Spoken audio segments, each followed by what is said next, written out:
my name is Heather. Heather. I'm with Boulder Community Media. We're Okay, cool. with Buck Ross at day 2 of the Boulder International Film Festival, and you are here with your wonderful short film, All That I Have. Yes, yeah, excited to be here. It's a wonderful film. I think the visuals are absolutely beautiful. Thank you so much. Yeah. So did you film that here locally? Yeah, all shot entirely in Boulder County, in Lafayette, which is just 15 minutes away, at that skate park there, and we shot some of it in Boulder as well. Yeah, so it's an honor to film this stuff locally and then be here in our hometown festival. I'm thrilled. Yeah, that's cool.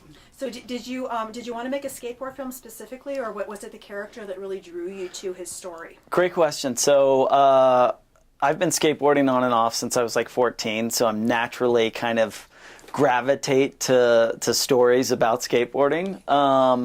And I met Nick at the skate park, and I heard, not from Nick, but from other people, a little bit about his story, and I just felt like it needed to be told. Yeah. For lack of a better explanation.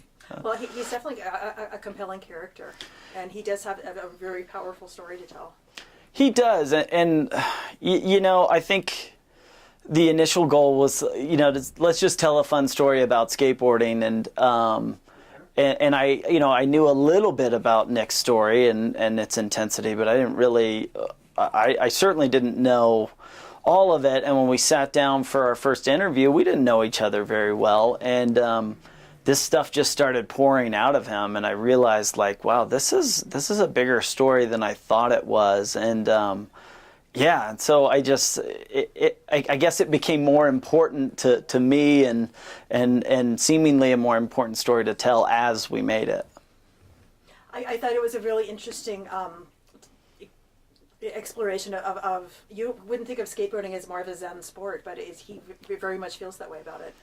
Yeah, I mean, he came from a really hard upbringing and a really hard background, and the title says it all. I mean, skateboarding at one point in time was it for him. That was all that he had. That was his only escape, his only retreat, his only friend. And so, yeah, you wouldn't think you would associate skateboarding with Red Bull, adrenaline junkie, but for him it was a place to be himself and to live his life and to challenge himself and to escape the chaos that was his family life. And it's a little counterintuitive, but I think that's what makes it different. It's not a Red Bull athlete jumping out of a helicopter. It's an average guy, although he's a great skateboarder and much better than I am. But he's a somewhat average guy that's used skateboarding as a really positive force.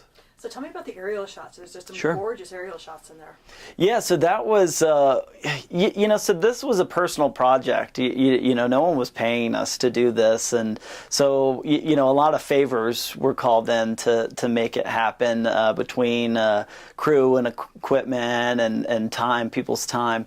And that was a friend. He had just gotten a new Inspire 1 drone, and he was learning how to fly it. And I asked for the favor to come up for a couple hours one morning, and we just got amazing weather conditions and light, and he, I guess, learned how to fly it very well very quickly, and and got some spectacular aerials as a result. Yeah, it was cool. So I know you've made a lot of other sports movies. Sure. Yeah. So how did this project compare to some of the other ones you've worked on?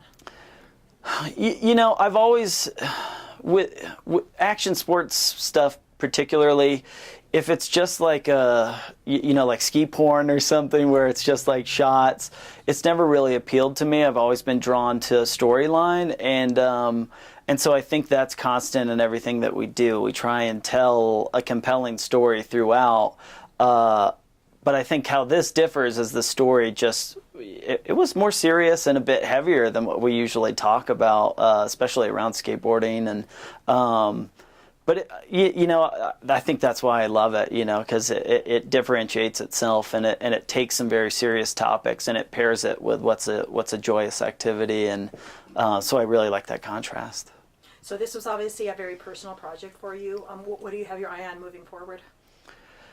So my background's in documentary, and for the longest time I thought, there's no better story than a true one. And the more and more I get into narrative work, the more I want to explore that, because in some ways you can do whatever you want. And so that's kind of where my head is at now. I want to try some really short form narrative, really subtle narrative stuff, minimal dialogue, 60 to 90 seconds, just quick kind of web stuff. So are we going to see you on the skateboard at some point? Hopefully not, yeah. I have 3 kids under the age of 5, so my skateboarding time is few and far between these days. Yeah. So what was the most surprising thing about the project that you were expecting to find out?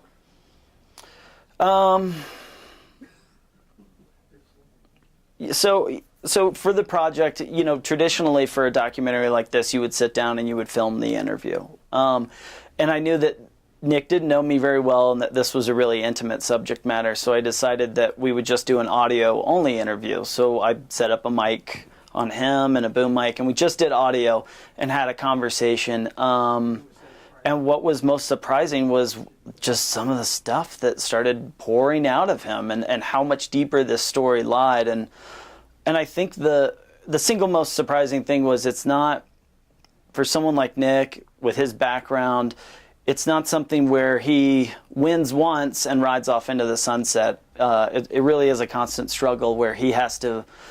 His life's a lot different as a 25-year-old than a lot of the other 25-year-olds, especially in Boulder. And so for him, he's really got to focus and work really hard to to keep on the up and up. And so I think that realizing that it is a constant struggle for someone in his position was the biggest surprise for me.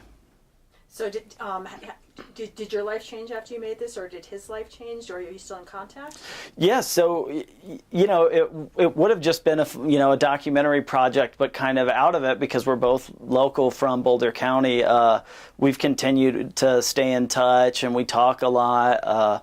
I think I probably annoy him because I just send him advice all the time that he probably doesn't want, but I'm vested in his story, and I want to see him succeed, and I want to see him do well. And so, I think out of this has come hopefully a lifelong relationship.